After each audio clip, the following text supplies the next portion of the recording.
سفاح الديزة، انا مش خايفة منك. شوف، مصر والوطن العربي كله خايف منك الا انا مش خايفة. وعلى فكرة انا مش شخصية قوية الشكيمة خالص، يعني انا لو في قطة معدية على السلم ويمين الله ممكن افضل واقفة ساعتين جنبيها لحد لما حد يجي يسلكني منها. وعايزه اقول لك ان انا بقول ديزا نسبه للتباعي اللي انا كنت راكبه معاه قبل كده، وكان عمال يقول ديزا ديزا ديزا ديزا. احب اوضح لك انا ليه مش خايفه منك.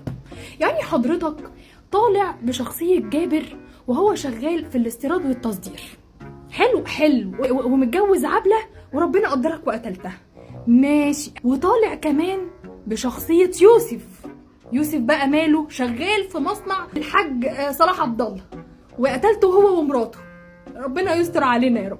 سكت على كده؟ لا، جاي لنا بشخصيه ثالثه وكان اسمها ايه يا بنتي؟ اسمها حسن. ده شقيط المسلسل، بيحب واحده وموعدها بالجواز والموضوع في السيكي ميكي لسه ما حصلش فيه حاجه، الله اعلم، ربنا يستر يا رب. الرابع واحد وهو محي. لا مش هو ده، ايوه ده محي ده بقى كان بيحب مين مش فاكره اسمها، بس هوب هي قلشته راح متجوز اختها. خليكم معايا ما تتوهوش. انا بقى يعني انا موافقاك على كل ده. جايب وقت منين يا استاذ سفاح؟ جايب وقت منين للاربع شخصيات تعيشوا بحضرتك؟ انا بشخصيه واحده ونص حياتي وقع مني، نص حياتي وقع مش عارفه المها والله العظيم. يعني تصدق بالله ان شاء الله هتصدق، انا عندي شميز جوه مفزوق والله العظيم، نفسي اخيط الفزقه بتاعته والله العظيم ما لاقيه وقت.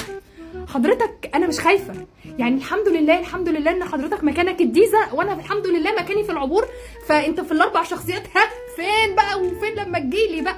مفيش بقى، هتجيلي امتى؟ انت حضرتك مضيع صحتك ووقتك في الديزه في الاربع شخصيات، ان شاء الله ماليش مكان، انا مش خايفه الحمد لله، ما يقدر على القدره الا ربنا.